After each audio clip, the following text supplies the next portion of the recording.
Welcome to the Arclight Battery, your power source for all things Warcraft Arclight Rumble related. In today's video, we'll be going over all the units in the Undead family, and I'll be giving you my thoughts and opinions on each. We're going to start with the leaders. First, we have Baron Rivendare. He's a 4 gold cost single target unit. He has the traits for fast, elemental, so he does elemental damage, and he's armored. Those are all pretty good. His leader ability is called Army of the Dead. He periodically summons skeletons at buildings you control. His two talents are Death Pact, where you periodically sacrifice nearby skeletons to be healed, and Skeletal Frenzy, where nearby allied skeletons gain Bloodlust. I really like this hero. Normally, I don't think healing in this game is all that great. I'm sure it has some uses, and I will probably be proven wrong. But this guy, when he heals, he does it by himself. He just kind of heals himself with the skeletons he spawns. And even if he doesn't spawn the skeletons, as you'll see as we move through the units, he has skeletons in the undead pool. There's Skeleton Party, as well as just regular skeletons. And both of these units are unbound, so you can place them literally right next to him. The Onyxia kill with the lowest average army level is with Baron Rivendare. While I think that Baron is a great choice for Onyxia, I think that maybe that kill is more credited to this unit, Meat Wagon, but we'll get more into that later. Baron is a fantastic leader. I think he's great for PvE. I think maybe he suffers a little more in PvP.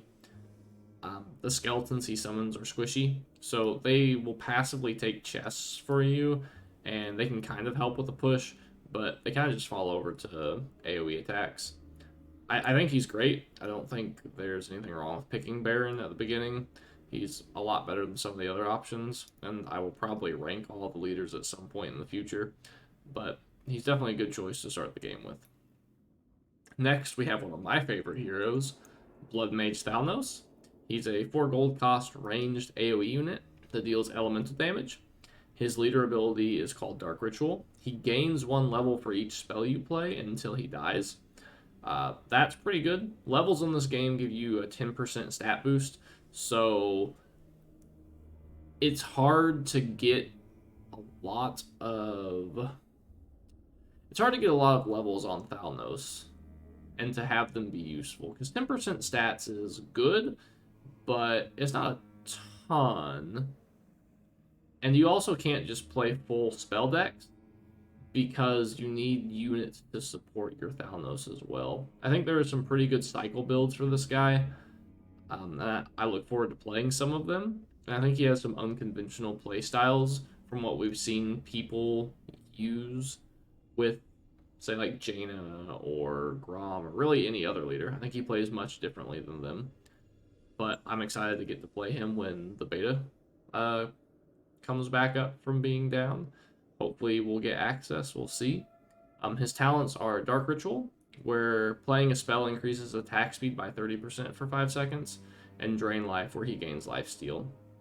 There's 2 thoughts with both of these talents. One is that Dark Ritual, where he gains 30% attack speed for 5 seconds, I think it's very good if you can get Thalnos to be a high level. And Drain Life is probably better if he's just leveled up a couple times. Generally, I think that a Thalnos won't need as much lifesteal, or any lifesteal, if he's got a ton of levels on him. But we'll just have to wait and see. They're both great talents and probably have their own uses. Let's move on to the units. So first we have Abomination. He is a 6 gold cost unit that deals area damage. He is a tank. He is a hook, where he hooks ranged enemies into melee range and then hits them. This is... So in my previous videos, I'd say that if you're playing 5 and 6 gold cost units, you're probably doing yourself a disservice. This guy is probably the best 6-drop unit, if I had to guess. He's not bad, and I might play him in a Charlga build, where you can reduce his cost by quite a bit. I think he'll probably see some play there. Other than that, he might see some play in in some Tyrion style decks because of some of his talents. One of his talents is Noxious Presence, where he poisons nearby enemies every 3 seconds. That's not bad, because poison stacks, and when you apply a new instance of it, it resets the duration that's on the target. So this guy will just keep ramping things up as long as he's alive, and he's got a ton of health. He's got a base of 2,900 health. That's a large pool of health to eat through. His second one is Cannonball, where on deploy and at 50% health, you stun nearby enemies for 5 seconds. That's actually pretty solid. The on deploy isn't amazing. I don't think, because to do that you would probably be playing him at your base or at a tower. Um, you can't just drop him wherever. He's not unbound.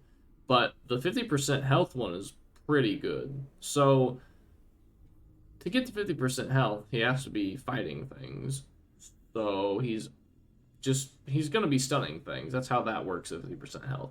But with Tyrion, you can heal him past 50% health, and once he drops to 50% health again, he will stun again. So if you can get that cycle of where he falls below 50% health, then he gets healed back above 50% health, this guy can be pretty solid. The next unit we're going over is Banshee.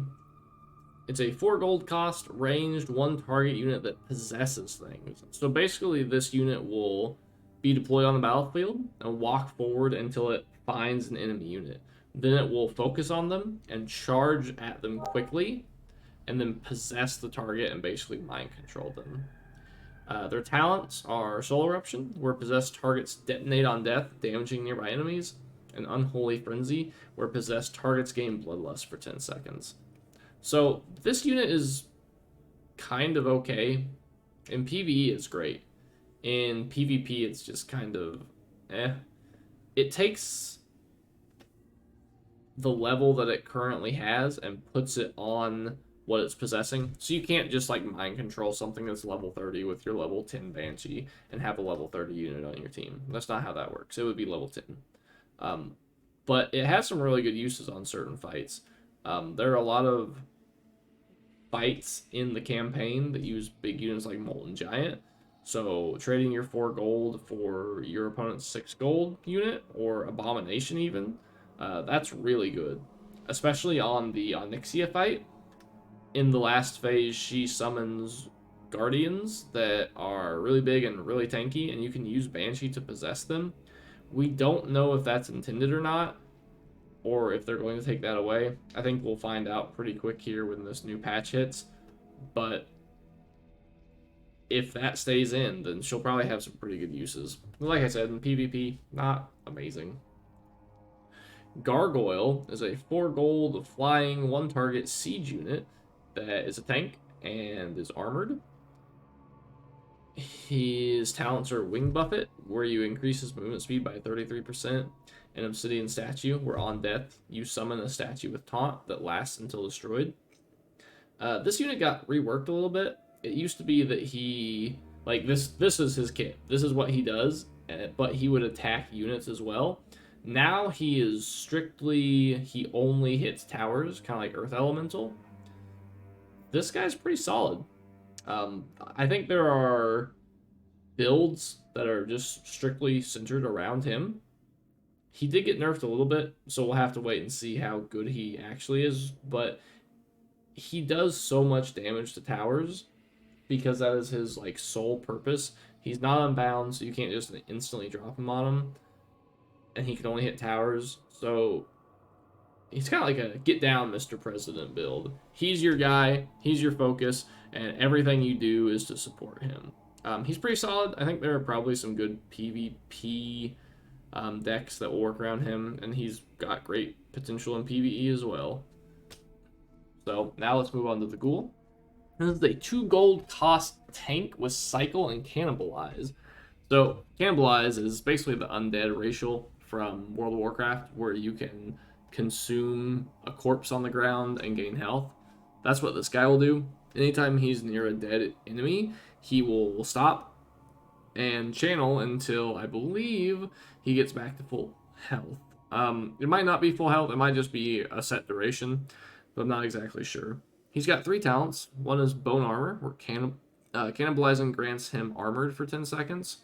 Ravenous, where cannibalizing grants Bloodlust for 10 seconds.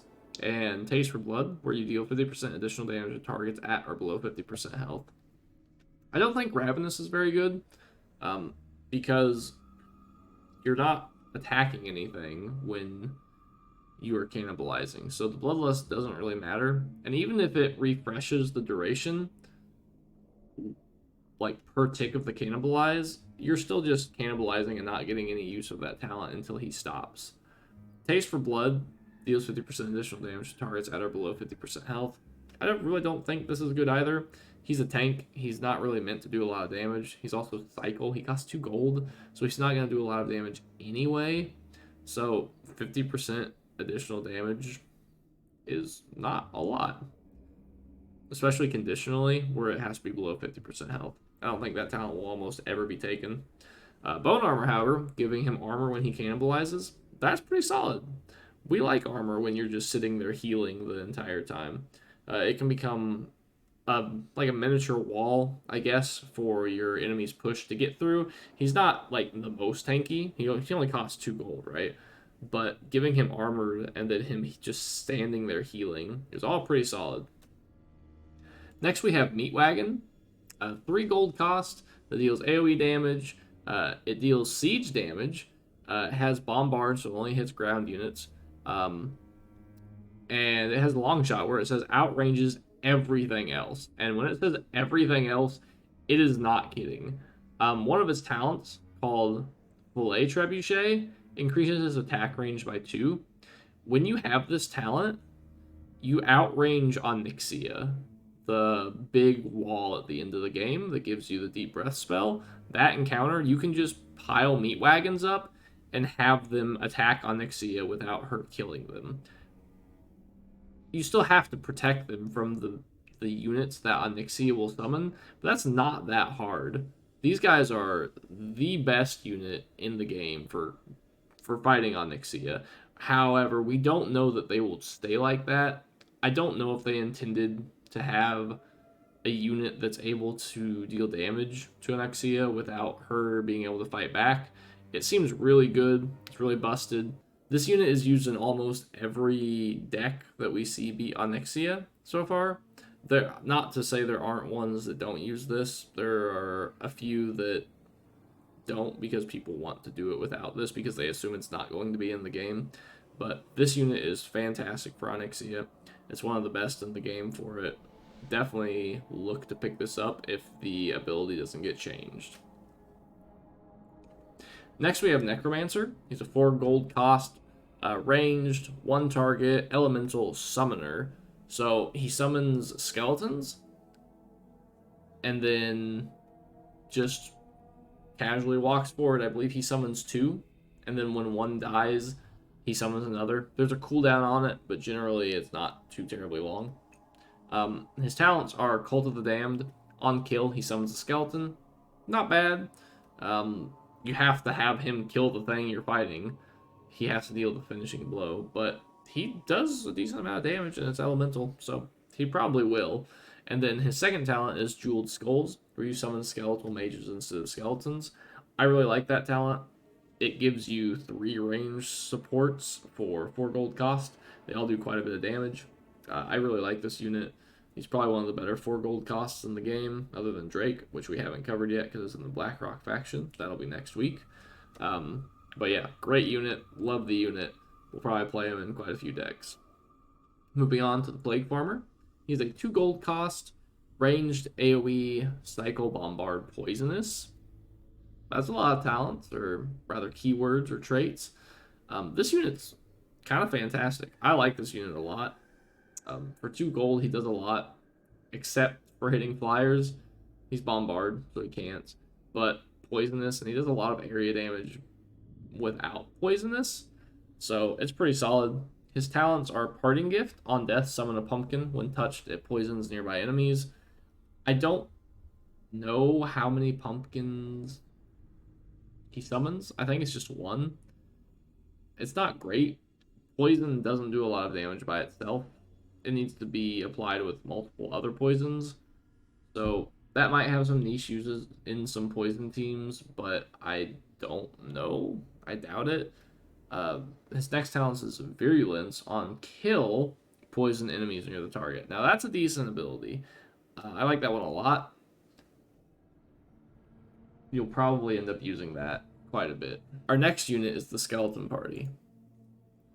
It's a melee, range, squad, elemental, frost, unbound unit. Because it's a skeleton party, you get 3 different skeletons. I believe you get a mage, a rogue, and a warrior. The warrior tanks, the rogue does a decent amount of melee damage, and the mage fires frost bolts.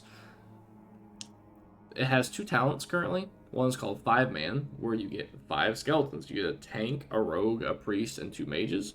Not bad, pretty solid for 4 gold, especially when you can combo them with Baron to eat some of them to heal. That's not bad. And then Corpse Run, where you gain +1 level for each deploy after the first. So if this were level 1, the first time you would deploy it, it would be level 1. The next time it would be 2, then 3, then 4. But then it caps out at that +3 levels. I think this unit's okay. Skeletons in general aren't fantastic, but they have some good synergy with Baron Rivendare. So we'll probably see them in some builds.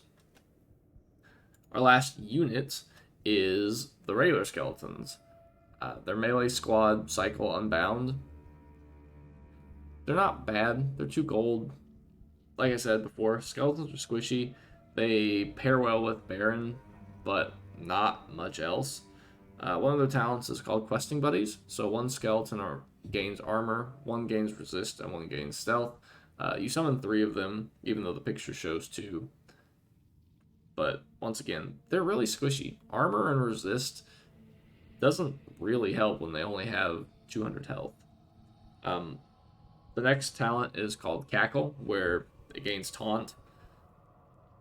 It's fine, I think. It's not great. Maybe it can serve as a distraction since they're unbound, but generally they just get 1 shot. It's not fantastic. However, the next spell might help you with that. This is Cheat Death.